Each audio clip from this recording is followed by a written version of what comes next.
ਸਤਿ ਸ਼੍ਰੀ ਅਕਾਲ ਜੀ। ਅੱਜ ਆਪਾਂ ਇੱਕ ਬਹੁਤ ਹੀ ਦਿਲਚਸਪ ਕਹਾਣੀ ਦੀ ਗੱਲ ਕਰਾਂਗੇ। ਦੇਖਣ ਨੂੰ ਤਾਂ ਇਹ ਬੜੀ ਸਿੱਧੀ-ਸਾਦੀ ਲੱਗਦੀ ਹੈ, ਪਰ ਇਹ ਸਾਨੂੰ ਸਿਖਾਉਂਦੀ ਹੈ ਕਿ ਕਿਵੇਂ ਉਹ ਦੇਖਿਆ ਜਾ ਸਕਦਾ ਹੈ ਜੋ ਅੱਖਾਂ ਸਾਹਮਣੇ ਨਹੀਂ ਹੁੰਦਾ।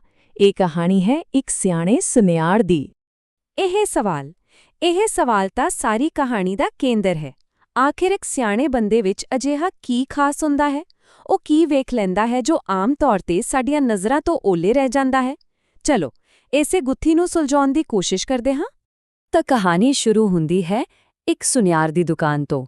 ਇੱਕ ਆਮ ਜਿਹੀ ਸਵੇਰ ਹੈ ਤੇ ਇੱਕ ਬਜ਼ੁਰਗ ਆਦਮੀ ਦੁਕਾਨ ਦੇ ਅੰਦਰ ਆਉਂਦਾ ਹੈ ਅਤੇ ਉਹਦੀ ਇੱਕ ਬਿਲਕੁਲ ਮਾਮੂਲੀ ਜਿਹੀ ਬੇਨਤੀ ਨਾਲ ਇੱਕ ਅਜਿਹਾ ਘਟਨਾਕ੍ਰਮ ਸ਼ੁਰੂ ਹੋ ਜਾਂਦਾ ਹੈ ਜਿਸ ਬਾਰੇ ਕਿਸੇ ਨੇ ਸੋਚਿਆ ਵੀ ਨਹੀਂ ਹੁੰਦਾ। ਸੁਣਨ ਨੂੰ ਕਿੰਨਾ ਸਿੱਧਾ ਸਾਦਾ ਤੇ ਨਮਰਤਾ ਵਾਲਾ ਸਵਾਲ ਲੱਗਦਾ ਹੈ ਨਾ? ਬਜ਼ੁਰਗ ਨੇ ਬਸ ਇੱਕ ਤੱਕੜੀ ਹੀ ਤਾਂ ਮੰਗੀ ਹੈ ਆਪਣਾ ਸੋਨਾ ਤੋਲਣ ਲਈ। ਭਲਾ ਇਹਦੇ ਵਿੱਚ ਕੀ ਹੋ ਸਕਦਾ ਹੈ? ਪਰ ਸੁਣੋ ਤਾਂ ਸਹੀ, ਸੁਨਿਆਰ ਦਾ ਜਵਾਬ ਕਿੰਨਾ ਅਜੀਬ ਤੇ ਰੁੱਖਾ ਹੈ। ਝਾੜੂ, ਛਾਨਣੀ, ਇਹ ਕੀ ਗੱਲ ਹੋਈ? ਮੰਗੀ ਤਾਂ ਤੱਕੜੀ ਸੀ, ਪਰ ਗੱਲ ਝਾੜੂ ਤੇ ਛਾਨਣੀ ਤੇ ਕਿਵੇਂ ਪਹੁੰਚ ਗਈ? ਬਸ ਇੱਥੋਂ ਹੀ ਕਹਾਣੀ ਇੱਕ ਦਿਲਚਸਪ ਮੋੜ ਲੈਂਦੀ ਹੈ। ਤੇ ਇਹੀ ਸਵਾਲ ਸਾਨੂੰ ਕਹਾਣੀ ਦੀ ਤਹਿ ਤੱਕ ਲੈ ਕੇ ਜਾਵੇਗਾ। ਸੁਨਿਆਰ ਦੇ ਇਸ ਜਵਾਬ ਪਿੱਛੇ ਕੀ ਤਰਕ ਸੀ? ਉਹ ਅਜਿਹਾ ਕੀ ਦੇਖ ਰਿਹਾ ਸੀ ਜੋ ਬਜ਼ੁਰਗ ਆਦਮੀ ਦੇ ਕਹੇ ਸ਼ਬਦਾਂ ਤੋਂ ਕਿਤੇ ਅੱਗੇ ਦੀ ਗੱਲ ਸੀ? ਦੇਖੋ, ਗੱਲ ਇਹ ਸੀ ਕਿ ਸੁਨਿਆਰ ਸਿਰਫ ਸ਼ਬਦਾਂ ਤੇ ਗੌਰ ਨਹੀਂ ਕਰ ਰਿਹਾ ਸੀ। ਉਹ ਉਹਨਾਂ ਛੋਟੇ-ਛੋਟੇ ਵੇਰਵਿਆਂ ਨੂੰ ਦੇਖ ਰਿਹਾ ਸੀ ਜਿਨ੍ਹਾਂ ਨੂੰ ਆਮ ਤੌਰ ਤੇ ਆਪਾਂ ਸਾਰੇ ਨਜ਼ਰਅੰਦਾਜ਼ ਕਰ ਦਿੰਦੇ ਹਾਂ, ਤੇ ਉਹਨਾਂ ਨਿੱਕੀਆਂ-ਨਿੱਕੀਆਂ ਗੱਲਾਂ ਵਿੱਚ ਹੀ ਸਾਰਾ ਭੇਦ ਛੁਪਿਆ ਹੋਇਆ ਸੀ। ਸੁਨਿਆਰ ਨੇ 3 ਗੱਲਾਂ ਨੋਟ ਕੀਤੀਆਂ। ਪਹਿਲੀ, ਆਦਮੀ ਬੁੱਢਾ ਸੀ। ਦੂਜੀ, ਉਹਦੇ ਹੱਥ ਕਮਰੇ ਸਨ। ਤੇ ਤੀਜੀ, ਜਿਹੜੀ ਸਭ ਤੋਂ ਅਹਿਮ ਸੀ, ਉਹ ਇਹ ਕਿ ਸੋਨਾ ਮੋਟੇ ਟੁਕੜਿਆਂ 'ਚ ਨਹੀਂ ਬਲਕਿ ਬਿਲਕੁਲ ਪਾਊਡਰ ਵਰਗਾ ਬਾਰੀਕ ਸੀ। ਹੁਣ ਵੱਖ-ਵੱਖ ਦੇਖੀਏ ਤਾਂ ਇਹ ਗੱਲਾਂ ਮਾਮੂਲੀ ਲੱਗਦੀਆਂ ਨੇ, ਪਰ ਜਦੋਂ ਸੁਨਿਆਰ ਨੇ ਇਹਨਾਂ ਨੂੰ ਜੋੜਿਆ ਤਾਂ ਇੱਕ ਪੂਰੀ ਤਸਵੀਰ ਸਾਹਮਣੇ ਆ ਗਈ। ਤੇ ਇਹੀ ਤਾਂ ਅਸਲ ਸਿਆਣਪ ਹੈ।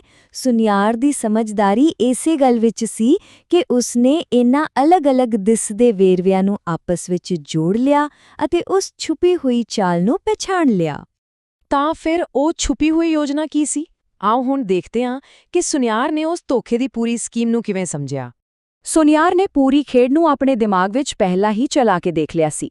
ਦੇਖੋ, ਪਹਿਲਾ ਕਦਮ, ਕੰਬਦੇ ਹੱਥਾਂ ਨਾਲ ਸੋਨੇ ਦਾ ਪਾਊਡਰ ਗਲਤੀ ਨਾਲ ਫਰਸ਼ ਤੇ ਡੁੱਲੇਗਾ। ਦੂਜਾ ਕਦਮ, ਫਿਰ ਉਸ ਨੂੰ ਇਕੱਠਾ ਕਰਨ ਲਈ ਝਾੜੂ ਮੰਗਿਆ ਜਾਵੇਗਾ। ਤੀਜਾ ਕਦਮ, ਇਸੇ ਦੌਰਾਨ ਉਹ ਕੀਮਤੀ ਸੋਨਾ ਦੁਕਾਨ ਦੀ ਧੂੜ ਮਿੱਟੀ ਵਿੱਚ ਰਲ ਜਾਵੇਗਾ। ਅਤੇ ਆਖਰੀ ਕਦਮ, ਉਹ ਛਾਣਨੀ ਮੰਗੇਗਾ ਤਾਂ ਕਿ ਆਪਣਾ ਸੋਨਾ ਵਾਪਸ ਕਰ ਸਕੇ ਅਤੇ ਨਾਲ ਹੀ ਦੁਕਾਨ ਦੀ ਧੂੜ ਵਿੱਚ ਮੌਜੂਦ ਸੁਨਿਆਰ ਦਾ ਸੋਨਾ ਵੀ ਚੋਰੀ ਕਰਕੇ ਲੈ ਜਾਵੇ। ਇਹ ਤੁਲਨਾ ਦੇਖੋ ਕਿੰਨੀ ਸਾਫ਼-ਸਾਫ਼ ਸਭ ਕੁਝ ਦੱਸ ਰਹੀ ਹੈ। ਇੱਕ ਪਾਸੇ ਇੱਕ ਬਿਲਕੁਲ ਮਾਸੂਮ ਜਿਹੀ ਬੇਨਤੀ ਹੈ, ਸਿਰਫ ਸੋਨਾ ਤੋਲਣ ਦੀ, ਤੇ ਦੂਜੇ ਪਾਸੇ ਇੱਕ ਬੜੀ ਚਲਾਕੀ ਨਾਲ ਬਣਾਈ ਗਈ ਚੋਰੀ ਦੀ ਯੋਜਨਾ। ਮਤਲਬ ਕਹਿਣੀ ਤੇ ਕਰਨੀ ਵਿੱਚ ਜ਼ਮੀਨ ਆਸਮਾਨ ਦਾ ਫਰਕ ਸੀ। ਪਰ ਇਹ ਕਹਾਣੀ ਸਿਰਫ ਇੱਕ ਚੋਰ ਨੂੰ ਫੜਨ ਬਾਰੇ ਨਹੀਂ ਹੈ। ਨਹੀਂ, ਇਹ ਉਸ ਤੋਂ ਕਿਤੇ ਵੱਧ ਹੈ।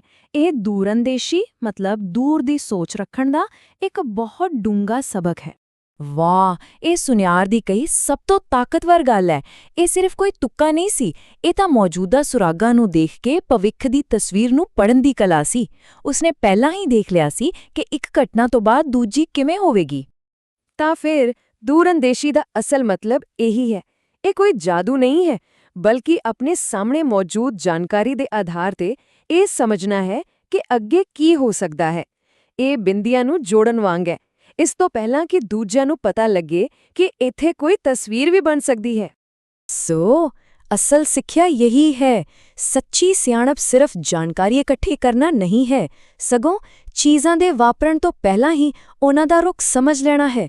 ਇਹ ਸਿਰਫ ਇਹ ਦੇਖਣਾ ਨਹੀਂ ਕਿ ਕੀ ਹੋ ਰਿਹਾ ਹੈ, ਬਲਕਿ ਇਹ ਸਮਝਣਾ ਹੈ ਕਿ ਅੱਗੇ ਕੀ ਹੋਣ ਵਾਲਾ ਹੈ। ਤੇ ਆਖਰ ਵਿੱਚ ਇਹ ਸਵਾਲ ਆਪਣੇ ਸਾਰਿਆਂ ਲਈ ਹੈ। ਆਪਣੀ ਰੋਜ਼ਮਰਾ ਦੀ ਜ਼ਿੰਦਗੀ ਵਿੱਚ ਆਪਾਂ ਕਿਹੜੇ ਛੋਟੇ-ਛੋਟੇ ਇਸ਼ਾਰਿਆਂ ਨੂੰ ਅਣਗੌਲਿਆ ਕਰ ਰਹੇ ਹਾਂ?